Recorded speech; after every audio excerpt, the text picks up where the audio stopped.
माता की, भारत माता की।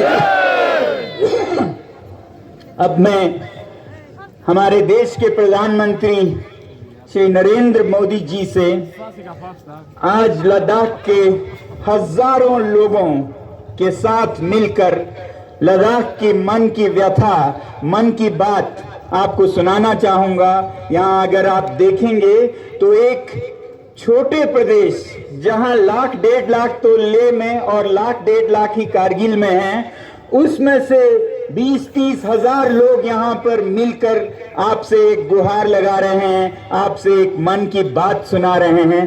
तो वो हम आपके साथ मिलके सुनाएंगे।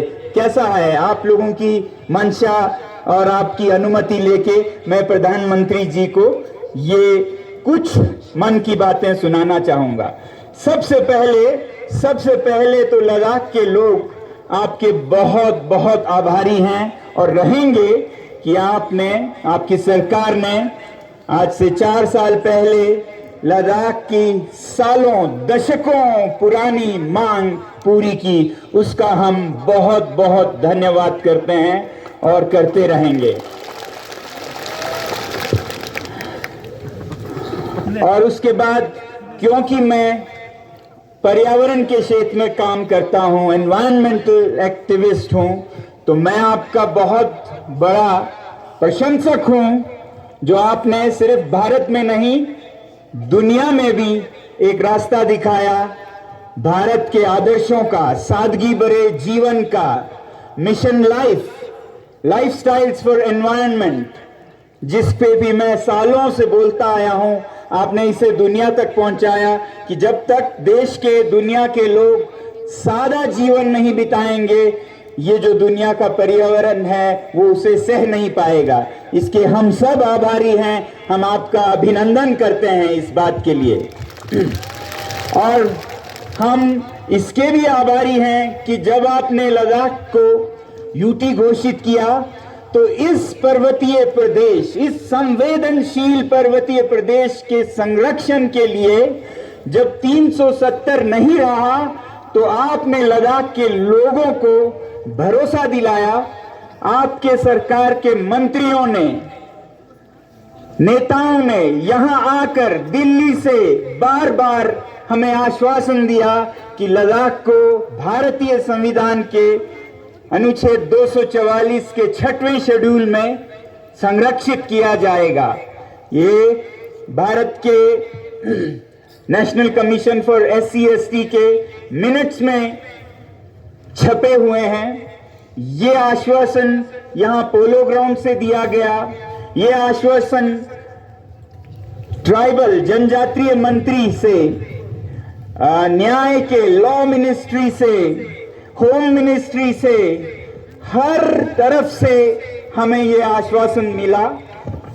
और फिर उसके बाद आपकी सरकार ने, आपके पार्टी ने एक बार नहीं 2 बार हमें ये आश्वासन इलेक्शंस में, चुनाव में इस तरह के मैनिफेस्टो, घोषणा पत्र के जरिए भी दिया। ये मैं आपको फिर याद दिलाना चाहूंगा और धन्यवाद करना चाहूंगा लद्दाख के इन तमाम लोगों की तरफ से। आपने संसदीय चुनाव में नंबर 1, नंबर 2, नंबर 3 पर रखा है declaration of Ladakh under 6th schedule of Indian constitution, tribal area declaration. ये पार्लियामेंट्री इलेक्शन में आश्वासन दिया गया था 2019 में।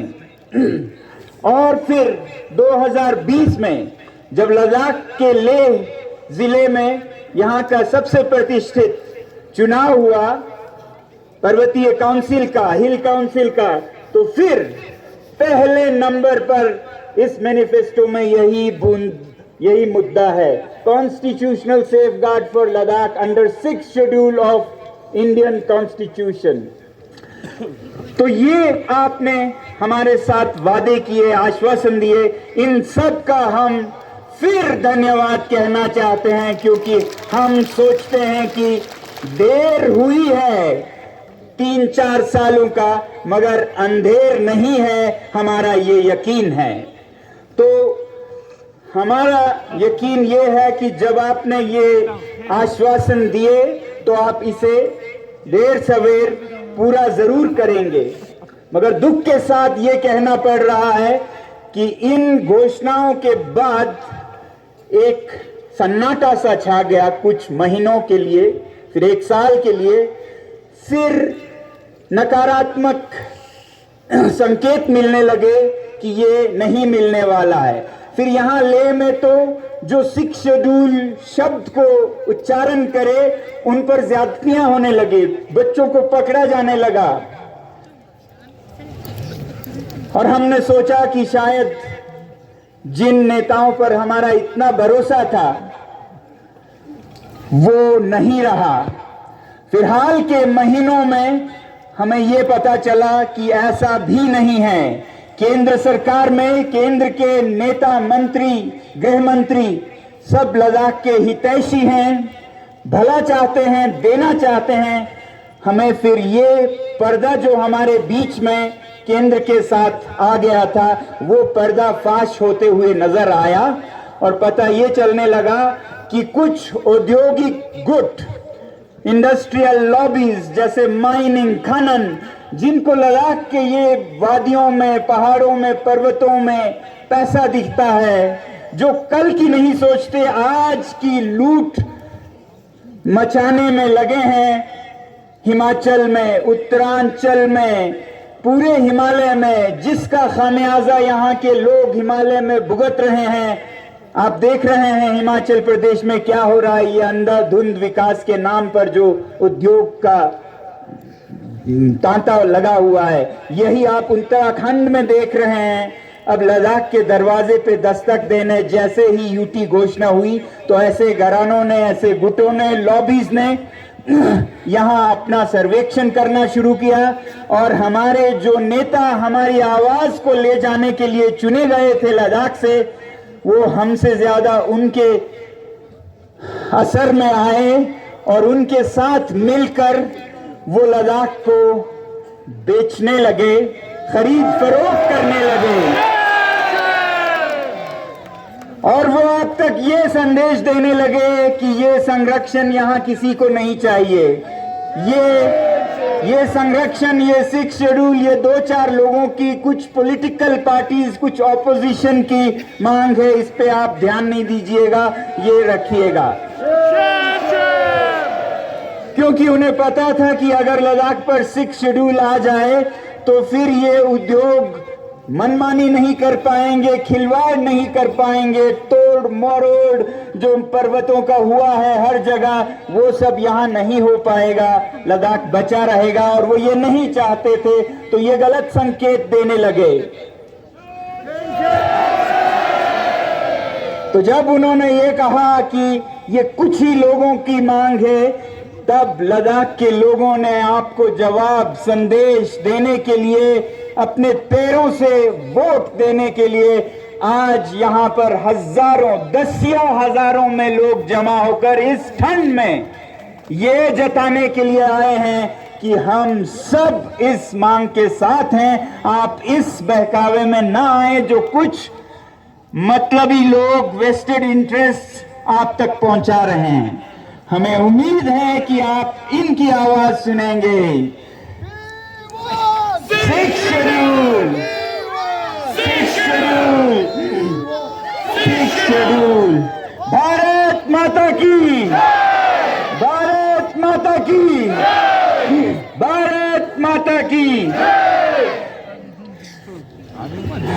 तो ये जो मसला है लद्दाख के संरक्षण का, अब ये सिर्फ संरक्षण की, पर्यावरण की भी बात नहीं रही, अब ये एक सच्चाई की लड़ाई भी बन गई है।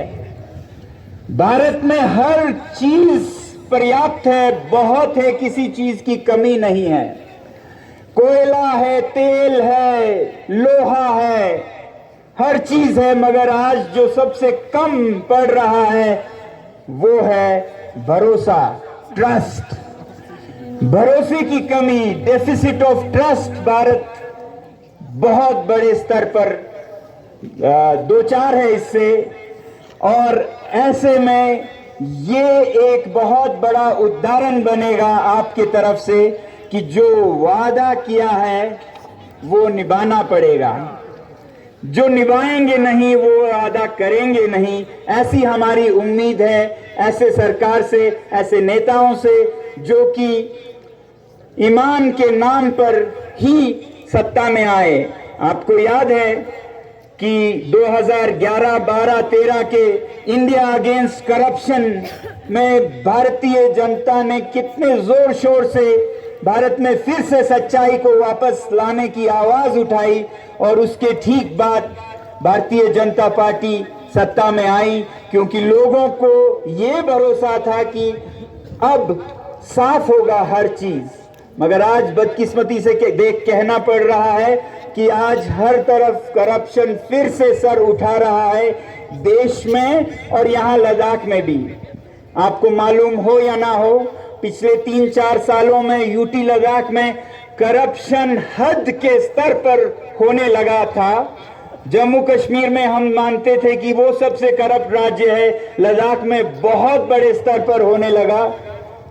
कुछ कदम भी उठाए गए, कुछ अदल बदल भी हुए, मगर हमें नहीं लगता है कि सफाई अभी भी है। अगर आप देखें पिछले 3-4 सालों का खनन करें कागजों को तो बहुत बरमान मिलेंगे आपको करप्शन के।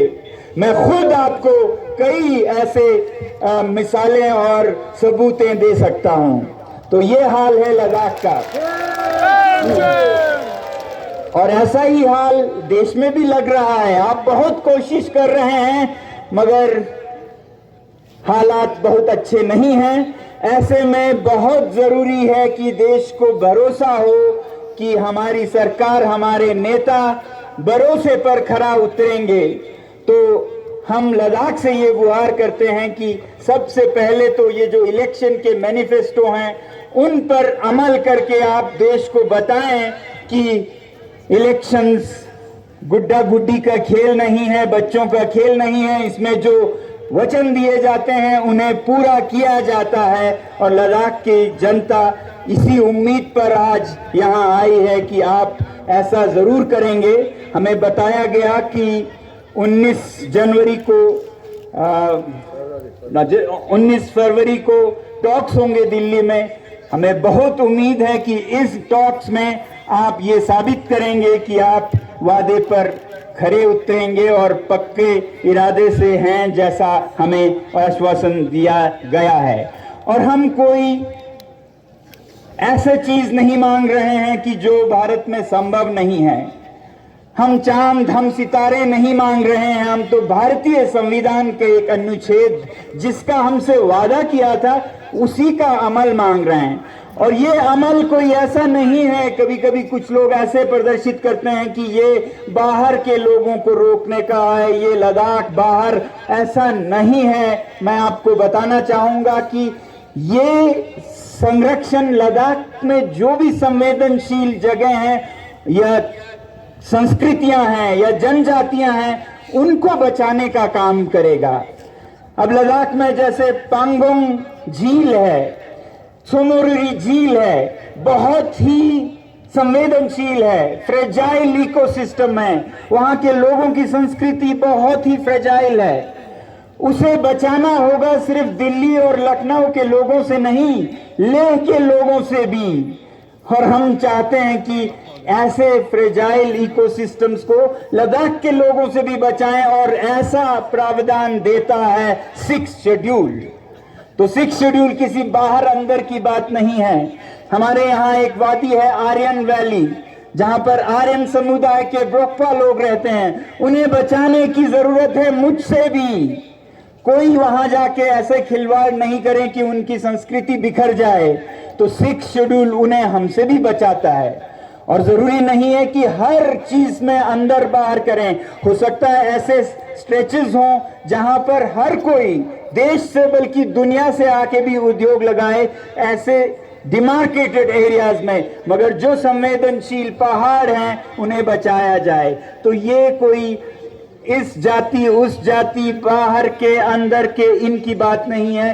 ये एक इकोसिस्टम को, एक संवेदनशील संस्कृति को बचाने की बात है। तो हम आपसे यही उम्मीद करेंगे आखिर में कि इन सब बातों को ध्यान में रखते हुए, जो कि ध्यान में पहले से ही रखा गया था, इसीलिए ये वादे हुए थे लद्दाख के लोगों के साथ, आप जल्द ही जल्द न सिर्फ लद्दाख को बल्कि पूरे भारत को ये फिर एक भरोसा, एक आश्वासन, एक उम्मीद जगाएंगे कि देश में अभी भी वचन, सच्चाई जिंदा है और उस सच्चाई को बचाए रखने के लिए अगर हमारी जान जाए तो बहुत कम होगी। मुझे दुख ये है कि एक ही जान है, कितने बार दें। तो हम इसके लिए आज भारत में जैसे हम अंग्रेजों से लड़ रहे थे, आज भ्रष्टाचार से, आज झूठ से लड़ने की जरूरत है। और इसमें अगर हम भगत सिंह बनते हैं, सुखदेव बनते हैं, तो हमारी ये सबसे बड़ी खुश नसीबी होगी, खुशकिस्मती होगी। मैं आपका हाथ जोड़कर इस तमाम लद्दाख के लोगों के साथ मिलके फिर एक बार धन्यवाद और फिर एक बार भरोसा आपसे लेने की गुहार लगाता हूं। बहुत बहुत धन्यवाद। भारत माता की, भारत माता की, भारत माता की।